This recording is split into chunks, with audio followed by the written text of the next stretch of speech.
Welcome to my channel once again.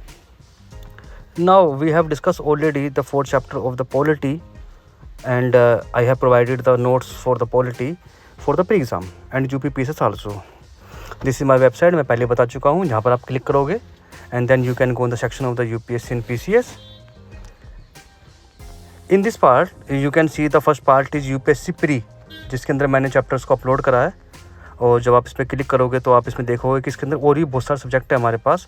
Polity है, economics है, history है, ज्योग्राफी है, साइंस टेक्नोलॉजी है, बायोलॉजी है, फिजिक्स है, केमिस्ट्री है. इनके नोट्स धीरे धीरे आ रहे हैं और मैंने आपको बताया था ऑलरेडी कि जो नोट्स हैं यूपीएससी पॉलिटी के आई हैव अपलोडेड. तो chapter number 1 the constitution development of India, acts and regulation I have discuss already. And constitution assembly, making of the constitution committee. Source जो हैं वो साइलेंट फीचर्स ऑफ कॉन्स्टिट्यूशन में दिए गए हैं जो मैंने आपको बताए थे. फोर्थ पार्ट हो चुका है. अब हमारे पास आ गया fifth, the schedule of the Indian constitution. इसके बारे में डिस्कस करते हैं. ये मेरे नोट्स हैं, मैं यहाँ पे डिटेल में डिस्कस नहीं करता हूँ, थोड़ा शॉर्ट में डिस्कस करता हूँ ताकि आप आराम से पढ़ सको. ठीक है जी. तो मैंने आपको बताया हुआ था कि इसके अंदर शॉर्ट नोट्स होते हैं जो आपको याद करने होते हैं पेपर के लिए कुछ, क्योंकि आप एनालिसिस तो आप कर लोगे पर लेकिन जो आपको टॉपिक याद करने हैं वो कहाँ से करोगे. तो आप कभी भी क्वेश्चंस करो तो उसके लिए आपको याद करने की ज़रूरत होती है. बेस हमें पता होना चाहिए क्या याद करना है. तो this is a important topic from the Laxmikanth. I have already discuss so many times. तो आइए पढ़ते हैं schedule of the Indian constitution. अगर आप इसमें देखोगे तो पहला पार्ट कि हमारे ओरिजिनल जो हमारे जो पार्टिकल थे वो 395 थे. पार्ट्स हमारे पास थे 22 और शेड्यूल थे हमारे पास 8. पर लेकिन अगर आप आज के ज़माने में देखोगे तो आर्टिकल हमारे पास है 448, पार्ट्स है हमारे पास 24 और शेड्यूल है हमारे पास 12. तो हम यहाँ पर शेड्यूल को डिस्कस करें. शेड्यूल नंबर 1 हमारे पास है name of the states, jurisdiction का पार्ट है, and names of the union territory and their extent, यहाँ बात करेंगे. Schedule number 2 which is very important कि भाई यहाँ पर जो जितने भी एनरोलमेंट होते हैं, अलाउंसेस होते हैं, वो किसके लिए दी जाते हैं. तो फर्स्ट है प्रेसिडेंट ऑफ इंडिया है, गवर्नर ऑफ स्टेट है, deputy and speaker of the Lok Sabha है, chairman and deputy chairman of the Rajya Sabha है, speaker and deputy speaker of the legislative assembly of the state, chairman and deputy chairman of the legislative council of the state. जज हैं supreme court के, जज हैं high court के and CAG हैं. तो ये शेड्यूल नंबर 2 है. मैं यहाँ पे शॉर्ट में डिस्कस कर रहा हूँ, आप आराम से पढ़ते रहिए बाद में. शेड्यूल नंबर 3 है हमारे पास ओथ एंड अफर्मेशन. तो कौन ओथ और अफर्मेशन लेता है, क्वेश्चन पेपर में आया था, 4 पॉइंट दिए हुए थे. ये निकालना बड़ा मुश्किल था कि इनमें से कोई था या नहीं था.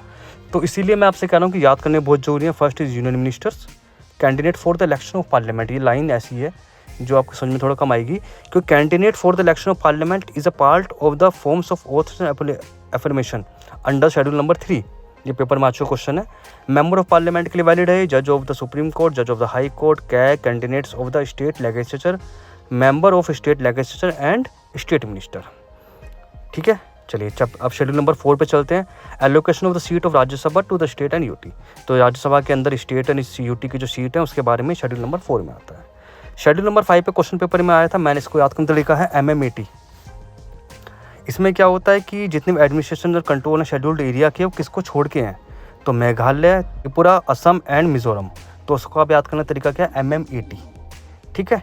शेड्यूल नंबर बात करेंगे तो शेड्यूल नंबर 4 में 6 में क्या है कि इन चारों से रिलेटेड जो भी हमारे एडमिशन प्रोविजंस हैं वो हैं the provision related to the admission of the state Assam, Meghalaya, Tripura and Mizoram.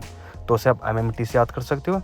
Schedule number 7 हमारे पास है division of the power between the union and state under the which part is under union list, state list and concurrent list. इसको बाद में discuss करेंगे अगले जब chapter आएगा हमारे पास state relationship between the centre and state का. तो उसमें सारी लिस्ट में बताऊंगा आपको कि यूनियन लिस्ट में कौन कौन से पार्ट आते हैं, स्टेट लिस्ट में कौन कौन से पार्ट आते हैं, कॉन्करेंट लिस्ट में कौन से पार्ट आते हैं. शेड्यूल नंबर 8 के अंदर मैंने 2-3 पार्ट अलग से डाला है. ये इंपॉर्टेंट है, पेपर में आ चुका क्वेश्चन है, याद करने का क्वेश्चन है. Originally there was the 14 language was presented there 22 language under the schedule number 8. Sindhi language was added by the 21 amendment. Paper में आ चुका क्वेश्चन है. ये जो एडिड हुआ था उसके अंदर 22 लैंग्वेज के अंदर हमारी जो लैंग्वेज है वो 71 अमेंडमेंट के थ्रू हुआ था. एक है DBMS, आप याद कर सकते हो, डोगरी, बोडा एंड मैथाली एंड सिंथली. ये जो लैंग्वेज है 90 अमेंडमेंट के द्वारा ऐड हुआ था. नेम चेंज हुआ था उड़िया से Orissa by the amendment 96 amendment. 9 schedule को आप देखोगे तो उसमें कोई नहीं है, एक्ट्स एंड रेगुलेशन है added by the first amendment. ये इंपॉर्टेंट याद करने का. Schedule number 10 anti defection bill means the disqualification of member of parliament is was added by the 52 amendment act.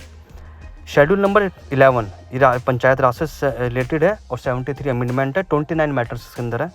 12 schedule को देखोगे तो 74 अमेंडमेंट है म्यूनसिपालिटीज़ के, 14 मैटर्स के अंदर है। तो ये PDF है मैंने आपको दे रहा हूँ। नीचे हमारे पास लिंक दिए गए हैं डेली करंट अफेयर के, डेली प्लान प्रैक्टिस के, टेस्ट सीरीज़ का, प्री नोट्स का और मेंस नोट्स के, जो धीरे धीरे नोट्स अपलोड हो रहे हैं। ये नोट्स मैंने आपको दिए हैं, आप इसको जल्दी से याद करें और टेस्ट सीरीज़ लगाएं। ठीक है, thank you for the watching.